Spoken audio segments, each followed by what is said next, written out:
Hi, I'm Frank. I am the founder of Thriving Coach Academy, and over the years I have helped to train and mentor over 1,000 individuals looking to start careers as coaches. I've run my own successful life coaching business full-time for many years as well, and I'm very excited in this video to be reviewing and reacting to the relationship of Ed and Rose from the TLC show 90 Day Fiancé. So I have the video here, I'm gonna go through it, and let's dive in.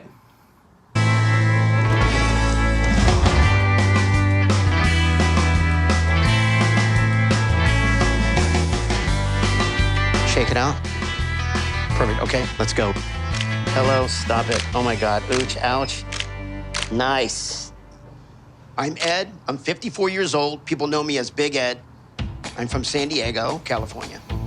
And I am a professional photographer. Oh my God, right there, beautiful. That's perfect, oh my God. Nice, nice. Nice, hold on.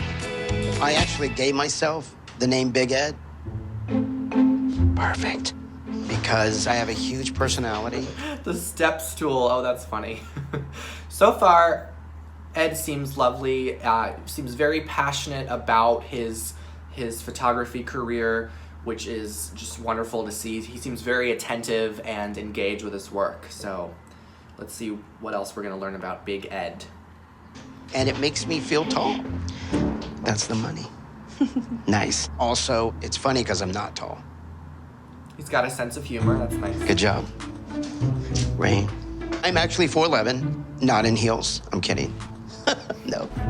My height is something that I'm very self-conscious of. But it's something that I've been able to overcome because I'm Big Ed. You guys are great.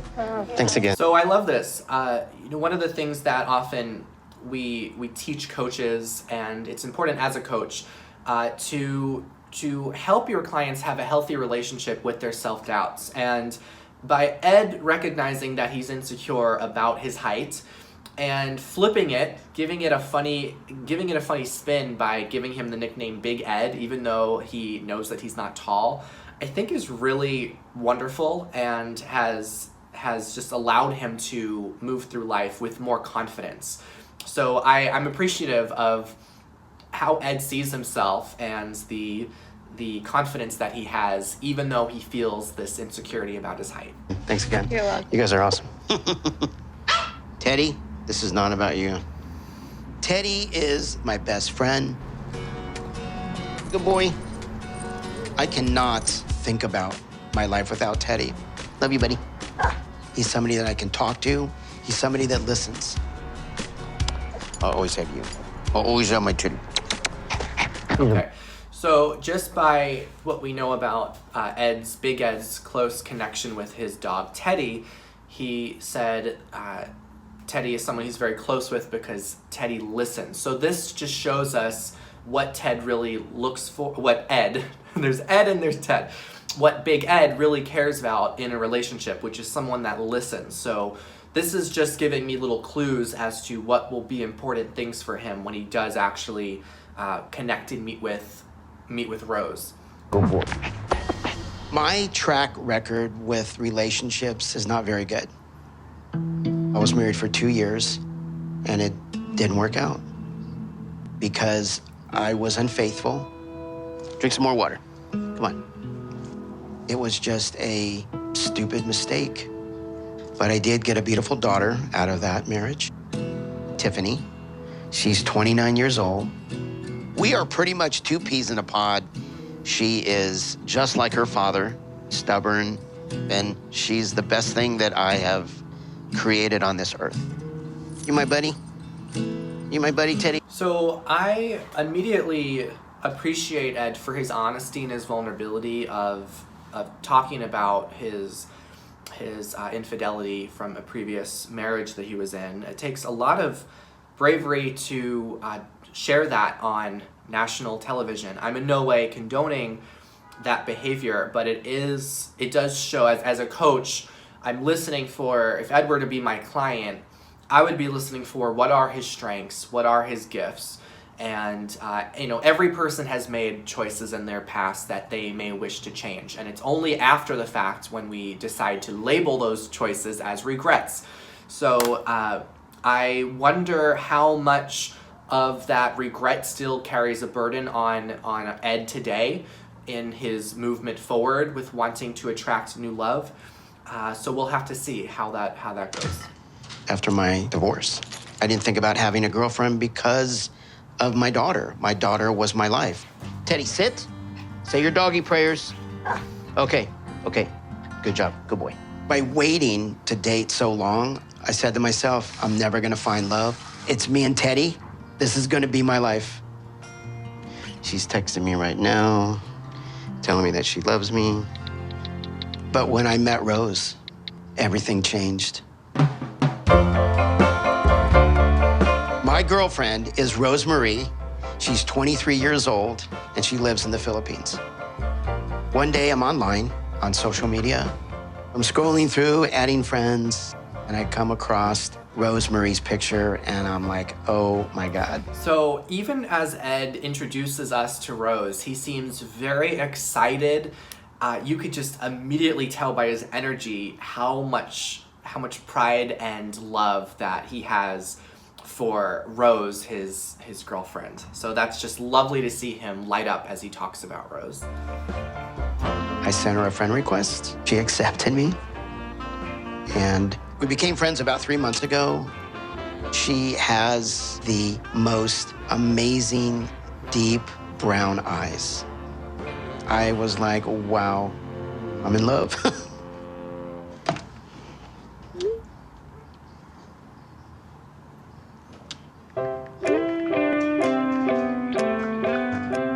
Talking to Rose has become the best part of my day.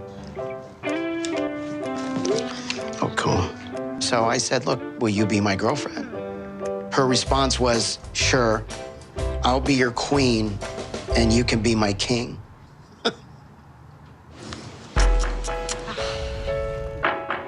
Every morning, the first thing she does when she wakes up is she sends me a photograph. I don't have a connection like this with anyone.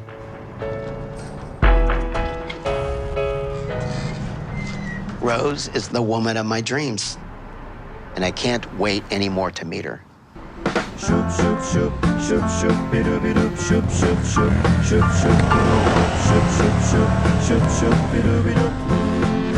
Ed takes his dog Teddy around with him. I sense a strong attachment there. He seems to be getting some emotional needs met from his dog, which is a very common thing, right? Many people get very attached and love their animals, and they feel this emotional need. So I'm just picking up on that he's having the dog come with him as he's just running a simple errand of shipping things off. Ed comes in here all the time, sending stuff internationally to his online girlfriend. I know he hasn't met her before. I think it's a little crazy, but it must be love if he's willing to ship all these gifts. Are you excited? I'm very excited. Yeah. What am I doing?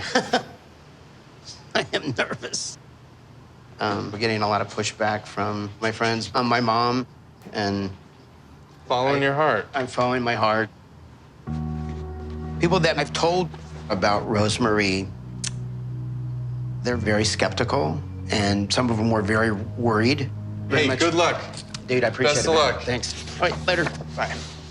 But I have not been in a relationship since my divorce 28 years ago. All right. It's been difficult. It's been lonely. But I was too afraid to let anybody get that close to me again. But with Rose, no one's ever touched my heart or owned my heart the way she does. So I'm willing to take a chance at love again. So this is making more sense why his dog probably means so much to him. He's lonely. He's acknowledged that what he's been feeling for so long is loneliness, and this could be an incredibly hard, draining feeling to have for so long. So it makes sense that he would have the dog as a way to cope with the loneliness. However, it's not really addressing fully the loneliness. Connection is a human need that we all have. And I'm excited for Ed. I totally hear his nervousness, and it makes sense that he'd have this nervousness as he's opening up his heart to love again. And it'll be really interesting to see where this goes. Now, also, there was something really interesting that Ed said. He said, "Rose owns my heart." So to me, that statement, that belief, does concern me a little bit. I would want to get curious about what he means by Rose owns his heart, because at the end, this is like when many people in relationships, they say, you are my happiness, or you are my everything. And we control our own happiness based on the thoughts we have about ourselves. We don't need another person to have us feel a certain way. So when Ed says something like, "She owns my happiness," it does concern me a little bit, because he is putting so much power into basically what Rose will do and say and how she will be. And the important thing when someone goes into a new relationship is to take full responsibility for their thoughts and feelings, and also recognize that you've got to have your own back before someone else can have your back. Whatever happens with Rose, it's important that Ed takes ownership of his heart and allows someone in. It's very different from saying, "She owns my heart," to saying, "I own my heart and I'm allowing someone to come experience that with me." Hear the difference? I just really, truly hope that it is real love.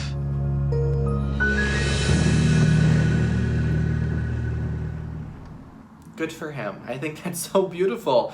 Many people, they experience heartbreak and they just close themselves to love, and they just think it's not worth it, or they're probably going to get their heart broken again. And it takes so much courage sometimes to give yourself permission to simply love again and to allow love back into your life. So right now, I'm a big fan of Big Ed. I think that what he's doing is quite admirable, and yeah, I can't wait to see what happens in the Philippines.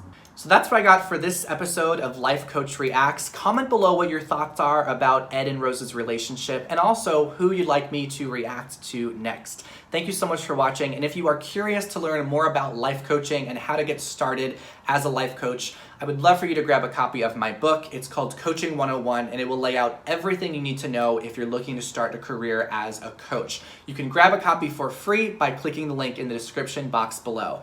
Subscribe to this channel to receive more updates like this, and as always, thanks for watching.